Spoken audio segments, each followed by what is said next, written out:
Welcome everyone to another current state of the WWE with the one and only Pop Culture Junkie. Thank you for tuning in.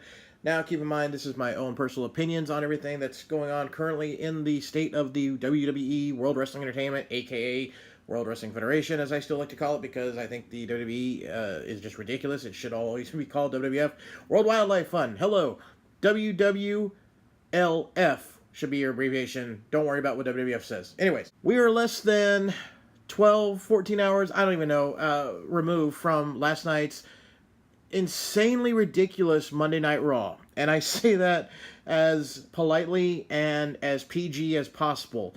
Last night's Raw was insane and ridiculous in so many ways.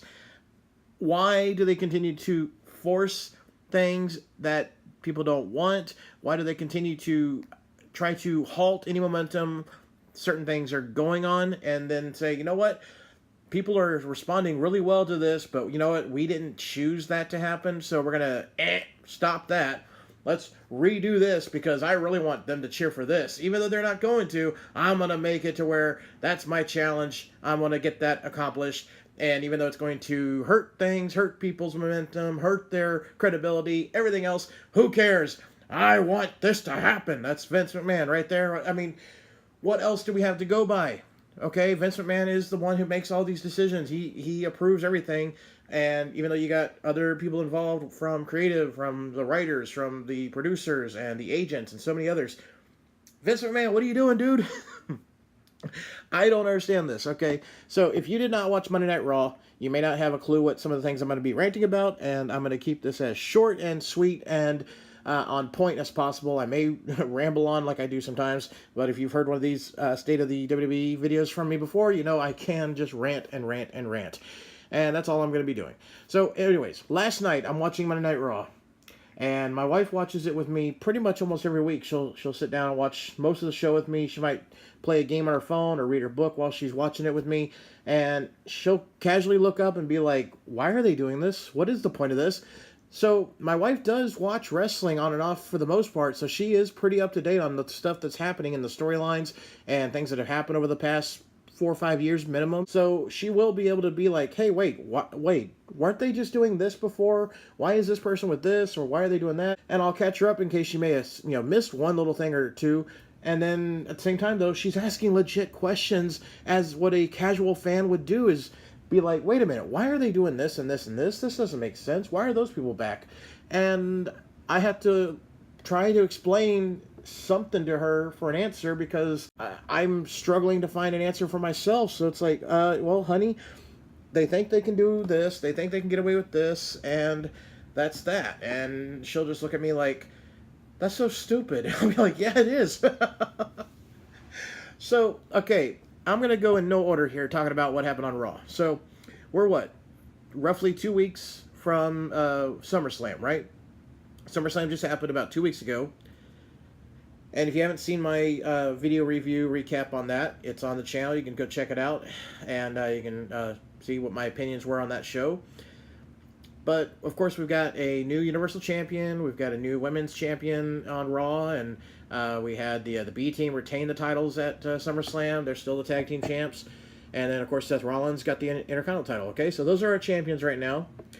And what do we have happen the day after SummerSlam 2 weeks ago? We have the Shield return, and they basically turned heel, jumping Braun Strowman and beating him up and causing him to not get his opportunity to cash in the Money in the Bank contract, which was a total heel move. Then last week, in a surprise tag match where they put Braun Strowman and Roman Reigns in a tag match against Ziggler and Drew McIntyre, of course, Strowman is going to turn and turn on Roman.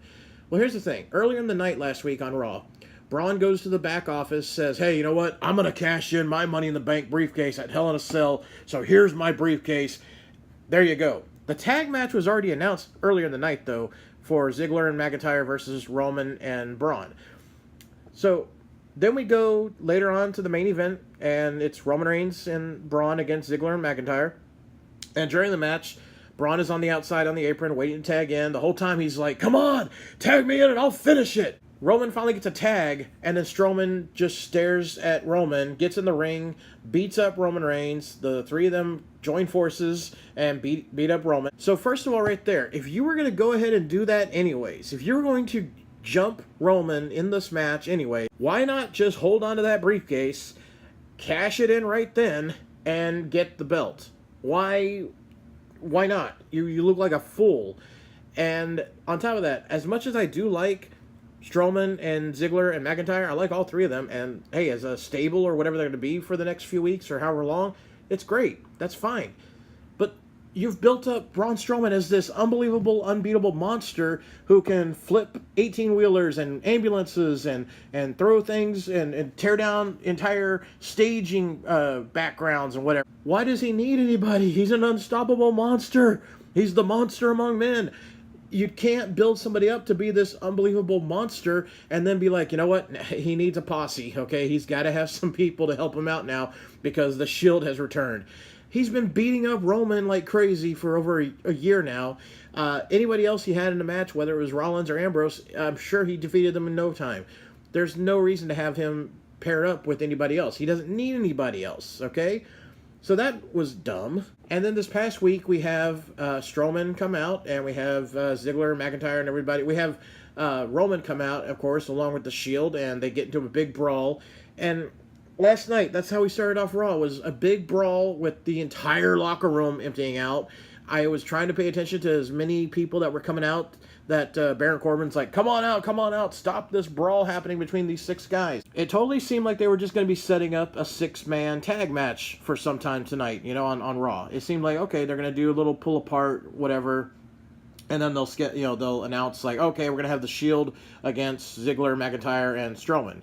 However, if you check things online and, you know, whatnot, look at the dirt sheets, they've already said that it's going to happen, I believe, at the Super Showdown, that the big pay-per-view or network special that's going to be on the WWE Network in Australia.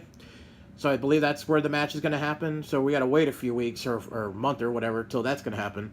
So they can't give it away on Raw, of course. So instead, they have Baron Corbin bring out the Raw locker room, pretty much all the heels. I didn't really see many faces, but brings out all the heels as possible, and they pull apart everybody. And then they end up cutting backstage later, and you see the Shield is in handcuffs being loaded into the back of a police van, and they're getting taken off to jail.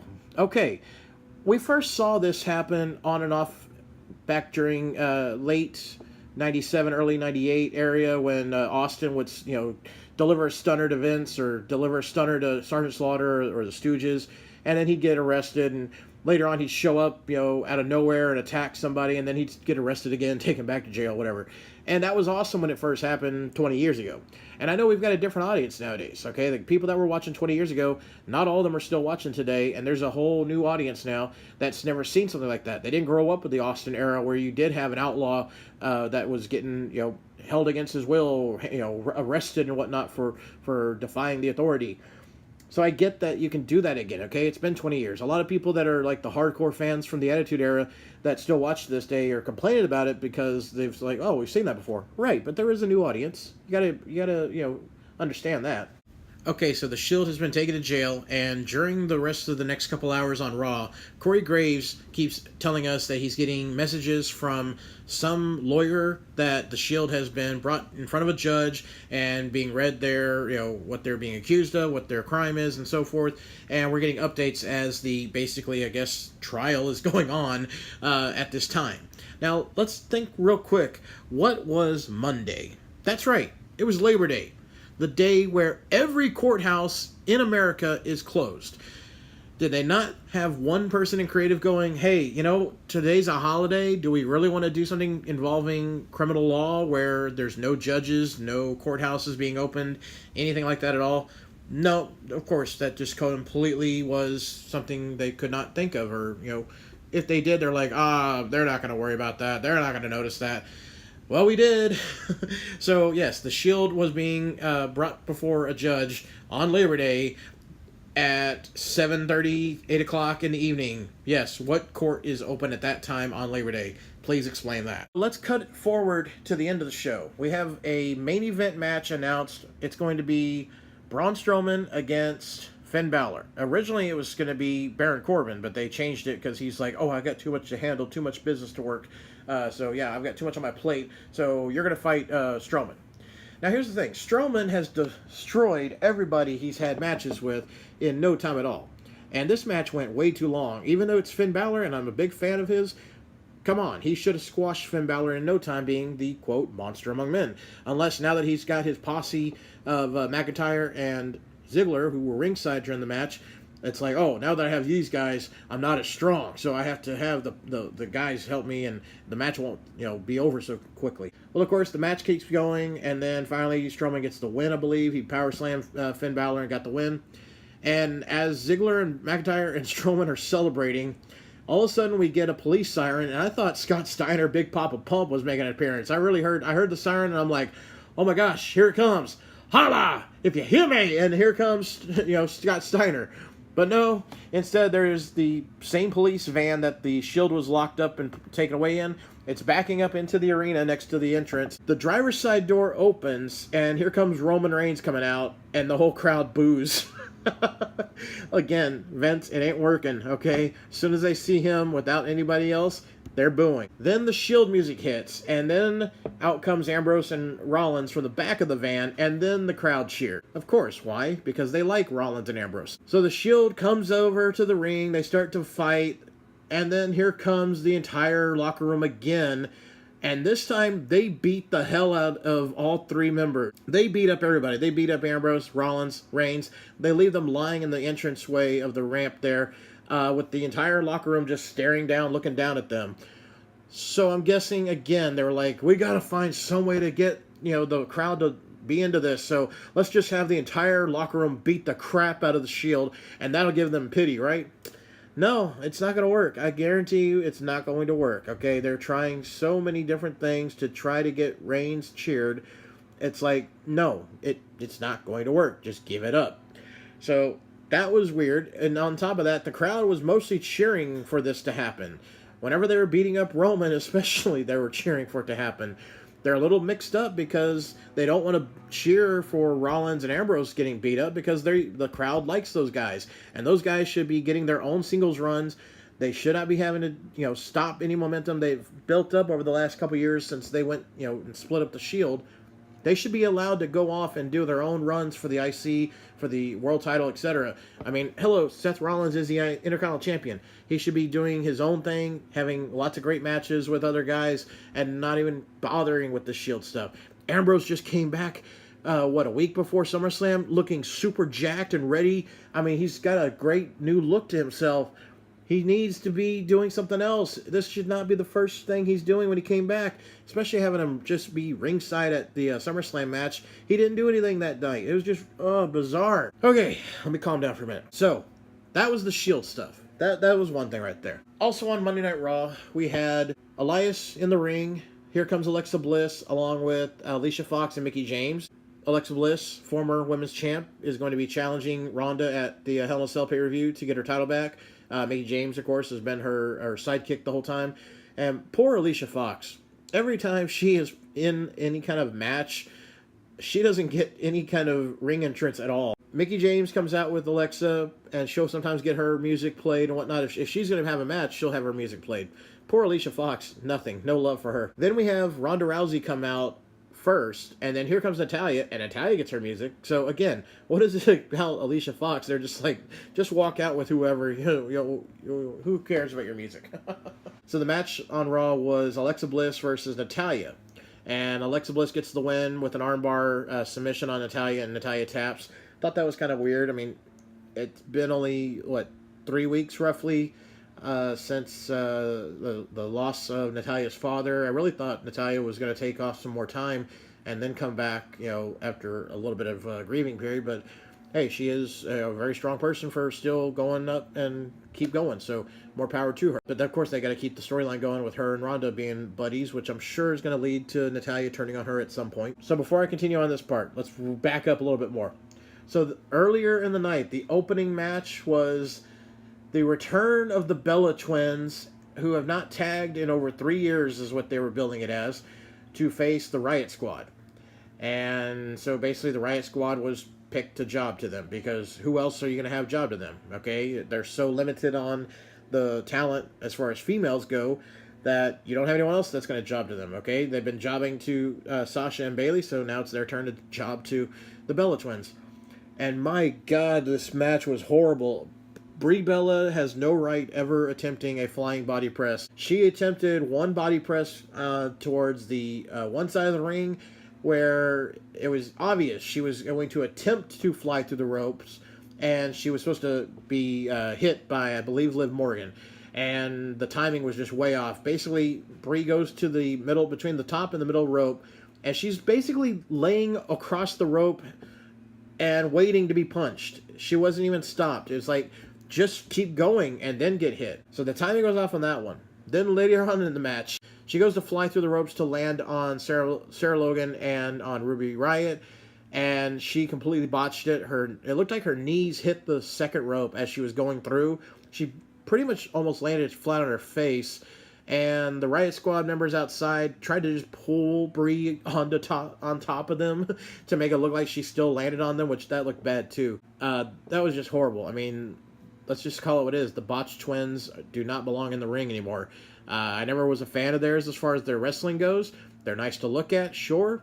Unfortunately, it is a lot about who you know in this business, and whether it's true or not as far as what's going on in the news or on the social media sites about Nikki and her relationship with Cena, whether that's legit over or not. I honestly still think it's a work, and they're just waiting for the next season of Bellas to come around, and then they'll still do the wedding and whatnot.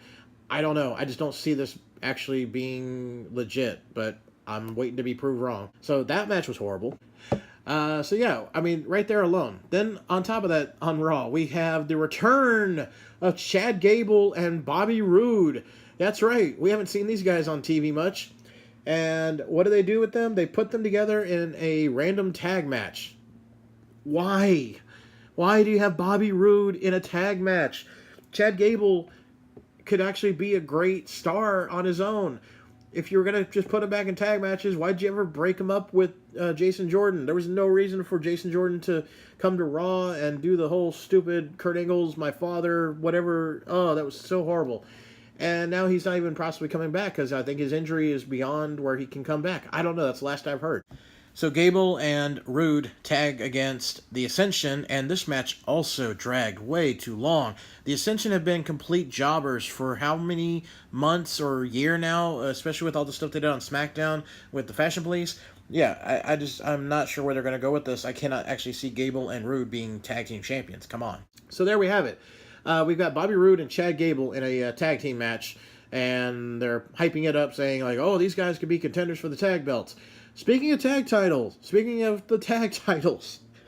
so we have the B team as our tag team champions as we began Raw, and they had a successful title retain at SummerSlam. They've had the feud going on with Bray Wyatt and Matt Hardy and such, and then they had the somewhat rival beginning with the Revival. The Revival is one of the greatest tag teams that has come into WWE in the last 5 years easily.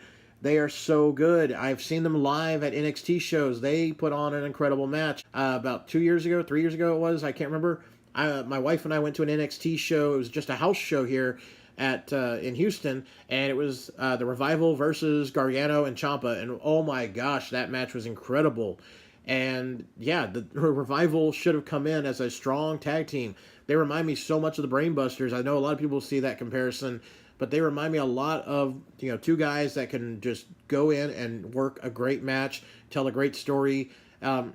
Somebody posted on Twitter last night asking, hey, if they were to reform or make a new version of the Four Horsemen, who would you put in that? My pick, AJ Styles, Kevin Owens, and the Revival. There you go. Those are your Four Horsemen right there. And give AJ Styles, keep him with the world title. Owens, you need to have him with the U.S. or the IC title, and the Revival should be the tag champs, and make those guys the new Four Horsemen. It would be amazing. Unbelievable. That is a winning team right there. So scheduled for tonight was the Revival challenging the B team for the tag titles. And after the Shield was taken away to jail, McIntyre and Ziggler are talking to Corbin saying, hey, we want to fight, so-and-so tonight or this. And they're like, well, hey, the Shield is busy, right? So how about you put us against the B team for the tag titles? And they're like, Corbin's like, well, you can't. They've already got a match against the Revival. Oh, well, what if the Revival's not able to make their match? Well, I guess we'd have to discuss that then, and that'd be a little more possible. So later in the night, of course, McIntyre and Ziggler beat the crap out of the Revival in the backstage area, causing them to not be able to be in the match. The B team comes out to the ring. Ziggler and McIntyre show up to challenge for the titles, and the match happens, and pretty easily they win, and they are now your Raw Tag Team Champions. Basically, okay, you have Roman Reigns carrying the Universal title, you have Seth Rollins with the IC title, Ambrose is, titleless right now, unfortunately. But either one of those two are not going to drop those belts anytime soon. And you need Ziggler and McIntyre to have some kind of gold to keep their momentum going. Because you're not going to have them beat the Shield in matches every week and like that. So you got to have something else to keep them strong. And so to do that, let's kill any momentum the B team had as a great underdog babyface team. And let's also, again, put a screeching halt to the Revival getting a push. I thought they were going to get their push finally here and get a good run as tag team champions. They've had some wins lately to build their momentum, and then they just get beat up and tossed around by the big man, McIntyre, and then Ziggler. It's just like, why? Why do you want to? It's like Vince and company and creative. Why do you want to sacrifice so much other talent just to get this one person finally cheered by the audience? If you don't care about all this stuff, it means you don't care what the audience actually wants. So why do you care if they boo?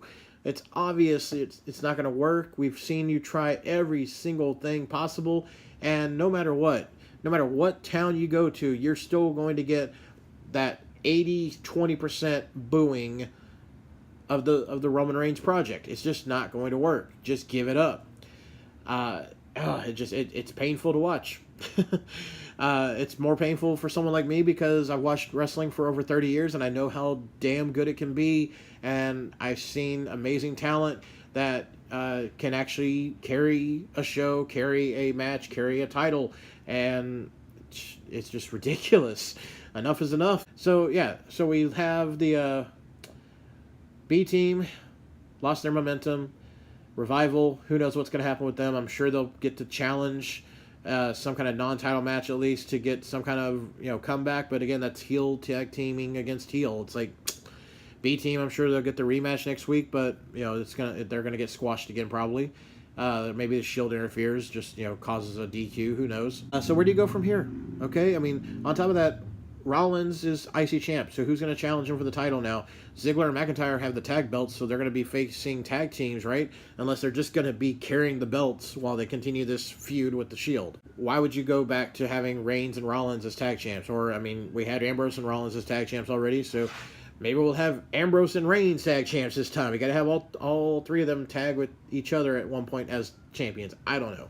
It just makes my head hurt, and I don't really understand what they're doing here. It makes no sense. If anyone else can out there, explain it better to me, please do, because I'm at a loss for words sometimes whenever I look at everything. So there were some very weird choices they made last night. Now, let's skip back. I said I was going to jump all over on this, so bear with me. So I mentioned earlier we had the Bella Twins in the opening tag match. Later on, we had Ronda Rousey out there with Natalya when she lost to Alexa Bliss. Once Alexa Bliss got the win, Ronda gets in the ring to check on Natty, and Alexa attempts to jump Ronda from behind, but Alexa gets away, and instead Alicia Fox takes all the bumps, getting the armbar tosses a few times, and then she gets out of the ring. Afterwards, we have a backstage segment where, once again, the Bellas have to get involved in anything with Ronda Rousey. And you have Ronda and Natalya back in the back. They're both kind of Ronda's holding her rib area. Natalya's kind of like holding her arm still. Then you have the Bellas show up, and Natalya's. I didn't like the way they had her scripted here. If that was her, scripted line she had, where she's like, "I just don't feel like myself right now." Because really, to me, I'm like, that comes off like you're still grieving about your father, which I obviously would understand and I would expect you to be. But don't make it part of a storyline like this. This just doesn't need to be added to it. But So Natalya is just like, hey, I need to go think about things. I don't feel myself. So she steps away, and you just have the Bellas and Ronda, and you have the Bellas going, "Hi, Ronda, you are the greatest women's champ ever," which you know they don't believe in at all. They don't think that one bit. Nikki still thinks she's the greatest, quote, women's champ because she held the Divas butterfly belt for so long. We know why, but still. Yeah, she still believes that. She is the greatest, of course, in her mind. So don't give me this, I think you're the greatest. You're going to do all this, and you're amazing. This. Then they try to throw it around saying like, oh, well, you know, we're here for you if you need help, if you need any kind of guidance on wrestling and on how to run your own company and how to open your own winery and how to dress like this or this, you know. And Ronda's like, oh, okay, great, thanks so much. It's like, oh, come on, it was horrible. The Bellas are terrible on the mic, terrible at promos, terrible at acting. So, yeah, this was just a bad segment again, and it made my skin crawl a little bit because, you know, they're building towards, they're going to have at one point Nikki Bella versus Ronda Rousey, which that should be a total 2-second squash match, worse than what they did to Alexa at SummerSlam. But they're going to probably be like, you know what? It's Nikki Bella, the star of Total Bellas, the star of Total Divas. She's got to have like a 20-minute Broadway match with Ronda. Yeah, so, yeah, I don't want to see this. I don't need to see Bellas on, in the wrestling ring ever again, okay? I think they served their purpose. They were the last, excluding, Alicia Fox, honestly, those three, they're like the last of the, quote, divas. Whenever they all came in during the diva era, and that's what they were, divas. They weren't wrestlers. They weren't putting on matches like you would, you know, see nowadays with Sasha and Alexa and Bayley and Ember Moon and you know, Charlotte, of course. I mean, there's real women's wrestling nowadays, and we get a lot better quality wrestling matches with the women that we have. So there's no reason to have Bella Twins come back, make them do appearances sometimes, you know, a little bit of a nostalgia feel, sure, but as far as full-time wrestling, anything like that, I mean, last night's match right there alone, it was a tag match and it was horrible. What are we going to see in a one-on-one match against real wrestling, okay? Let's see next week, Nikki Bella versus Bayley. Let's see Sasha Banks versus Brie, okay? Hello, let's see what that looks like. No. And on top of that, why is Brie wrestling on Raw in a tag match with her sister to build up some kind of storyline to go into something with Ronda probably, with at least Nikki is? But at the same time, she's about to tag up with her husband on SmackDown at Hell in a Cell for a mixed tag match against Miz and Maurice. It's like, why is she on both shows? Just put Nikki on one, Brie on the other. I don't know. Just it boggles the mind what they're doing here. It's my opinion here, of course, but I just think they've really lost a lot of momentum tonight on Raw. They really killed a lot of momentum for several folks. And, let's not forget also, Dana Brooke quit Titus Worldwide last night. So what does that mean? They have not done squat with this Titus Worldwide thing in how long? And I'm a big fan of Titus O'Neil, and I think he could be a great, stable manager. And I really thought they were going to do something good with Titus O'Neil whenever they had him as... He was managing the Cruiserweight Champion briefly, and I thought maybe, okay, they're going to bring in Cruz, and they're going to have him possibly get a little run with the IC title or something like that, maybe, and we'll get towards where he's got a couple of champions in his stable. Maybe Dana Brooke, I don't think she would ever be women's champion, but you could have her as a, you know, good evil manager or good evil wrestler in the women's division, something like that. But it's just like they go for 1 week, we're going to do this, the next week we forget about you, and then 3 weeks later we come back and try one more time and then forget about you. Just stop and go so often with these storylines. It's crazy. And finally, let's not dwell on everything negative. Let's also look at one of the greatest moments of the show last night. That was, of course, the appearance of Shawn Michaels to talk about the upcoming Super Show for The Undertaker versus Triple H match. It's going to be the last time they fight ever, supposedly. And what did we get? We got a surprise appearance from The Undertaker. He came out, got to see his entrance. Shawn Michaels and Undertaker in the ring at the same time. Amazing. I was there live at WrestleMania 25 when they had their first WrestleMania fight, and it was incredible, amazing, still the greatest match in WrestleMania history. And they talked about, of course, the WrestleMania 26. Fans started chanting, one more match, and I loved it. The promo between the two are amazing. These are two of the greatest of all time. And, of course, the crowd is going to chant, one more match, one more match. And I love the way Shawn Michaels says, you know what, out of respect for you, out of respect for them, I have stayed away, I've stayed retired, etc. Because all the others that, say, I'm retiring, Ric Flair, hello, may come back. But I really do wonder, okay, Shawn Michaels looked great, looked in great shape. Undertaker looked great as well. Who's to say? Never say never. But there's been strong rumors lately that Shawn Michaels has been considering, and they've been trying to kind of drop a few hints to him, like, maybe you want to try one more match, maybe you want to do it at WrestleMania, maybe you want to challenge so-and-so, this or that. They even dropped a big hint that, hey, Taker said, hey, if you come back, you're coming for me, so let's do it. Do it. I would love to see it. I don't care what kind of shape Undertaker's body is physically. Okay, he looks great. But, of course, he's been through a lot. And Shawn Michaels, he's been out of the ring for almost 10 years. But he can still go and put on a great match. You know why? Because they're two of the greatest of all time. They could simply get in the ring, stare down each other, deliver a choke slam and a chin music, and it'd be amazing. So I say book it. That was a great segment, though. So I posted last night on Twitter, which everyone out there, you can follow me on Twitter, Pop Culture Junk 2. I'm always live tweeting, of course, during like Raw and pay-per-views and such. And I'll let everyone know that, hey, I'm going to be posting a video today because I just want to share all my rants and get it out and just express how I felt after watching Monday Night Raw last night. And I had a couple of folks send me in some comments and topics to bring up, so I'm going to go through those real quick. And I appreciate anyone out there that sends me comments and topics. I'm always asking people to send me that for my predictions and recaps whenever I do the network specials and pay-per-views. So Kevin Haig, you mentioned here, one thing I would do is get rid of these Hollywood writers, get some ex-wrestlers and creative people like Paul Heyman on board to make the shows. Absolutely!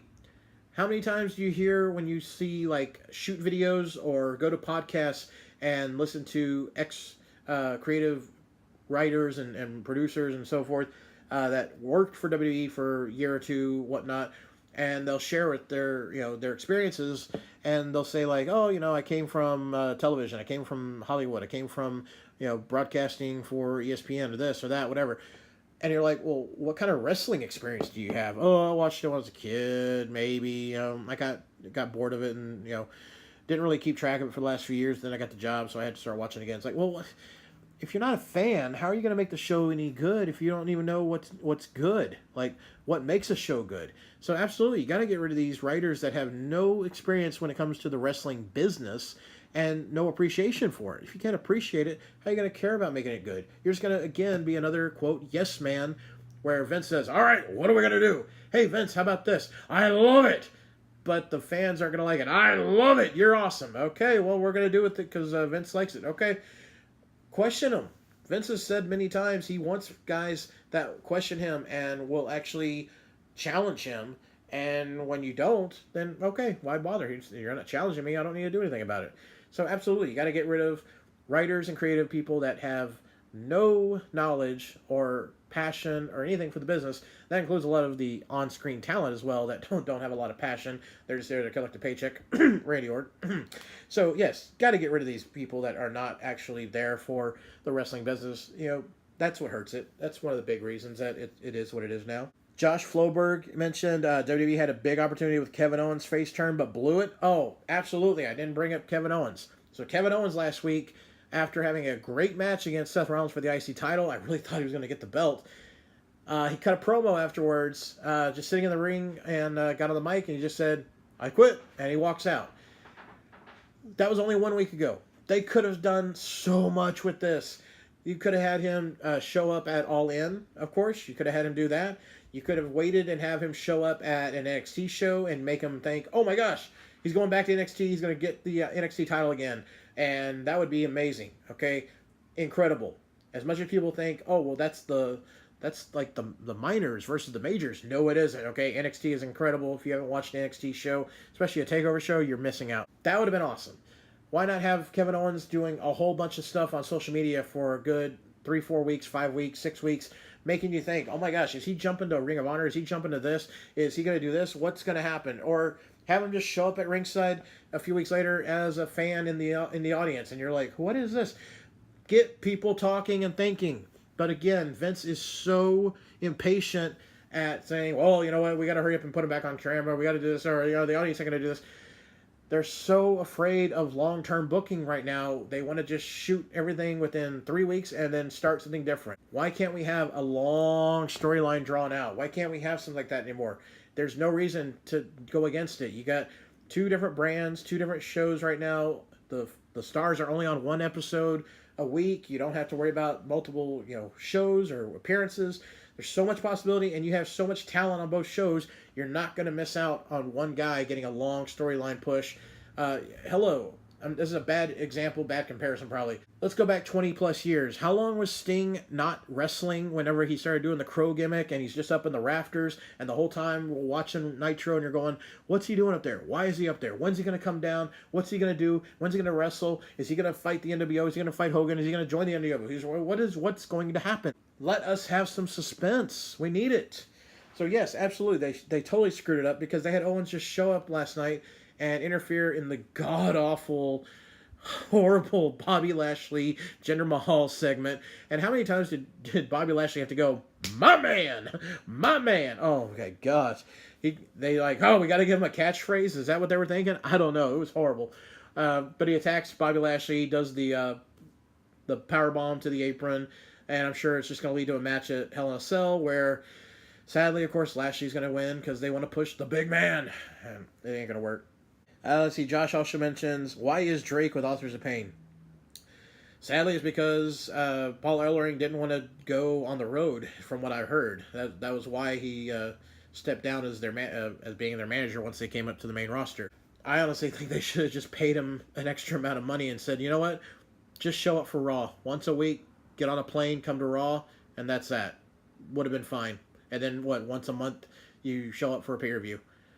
Fine. He was a great manager for them in NXT, and not knocking Drake or Spud, Rockstar, whatever you want to call him, but I mean, I don't watch 205 Live, so is he no longer the GM of it? What happened? The last time I saw him was at SummerSlam when he, Paige, and Angle were sitting backstage chit-chatting about their respective brands. So is he no longer the GM of 205 Live, or he's going to do both? I don't know. Yeah, it doesn't make sense. Let's see. Josh also mentions WrestleMania is way too long. Absolutely. Okay, 7-8 hours now. What is it going on? I remember WrestleMania 2000. That was like the longest WrestleMania back in the day because they did like an all-day recap of the previous 15 WrestleManias, and then they had a pre-show and opening show and all that, and it seemed like a long day right there. Nowadays, the entire show is that whole time, and it's insane. On top of that, you'll have the show be like 7 hours long, and you'll have 0 promos or backstage segments, but then we got to get a 20-minute concert from some horrible artist that we don't really want to see or hear from. I don't know. Don't understand why they've gone so long with that show now. And then finally, Josh mentions WWE creative and writers need to be drug tested. I don't know how that works. I mean, I guess it's similar to employees in the workplace. You obviously have to pass drug tests depending on where you work. I've worked at different jobs where they required you to take a drug test before you were able to be hired. So I guess it all depends on what the policies are. But yeah, I mean, things are different big time. It's, 30 years ago in the 80s, everything was drugs, okay? And it's gotten a lot better. It's not completely clean, of course, but nothing is. I mean, baseball, football, basketball, none of those are clean. There's always people that are using things, doing things, and such. So, yeah, I don't know how it works with the writers and creative, but, I mean, let me put it this way. If they're loaded and this is what we're getting, then yes, clean them up so we can get some better shows. I don't know how else to explain why they're doing things they are on the show. So, yeah, I don't know what the policies are as far as the drug testing. I know the talent has to pass, like, the wellness exams and so forth. I would imagine everybody should have to, but I don't know how WWE screens that. All right, everyone, I think I've ranted enough. Just about ready to sit down and calm down, and I got a few more hours until SmackDown, which hopefully will be a much better show tonight than Raw was last night, and maybe they'll do some things that actually make sense. But share with me, as always, in the comments. Let me know your thoughts on the current state of the WWE and on the decisions, on choices that they have done, both creatively on the shows, on the pay-per-views. Let me know your thoughts. What's your personal opinions on the actual state of the company and the state of where they're going with these storylines involving everyone involved. So let me know. Thanks so much for listening. I will check in with y'all again. Till then, this is PCJ, the Pop Culture Junkie, aka the Pro Wrestling Junkie, saying to me, wrestling's always going to be real, and I'm signing out.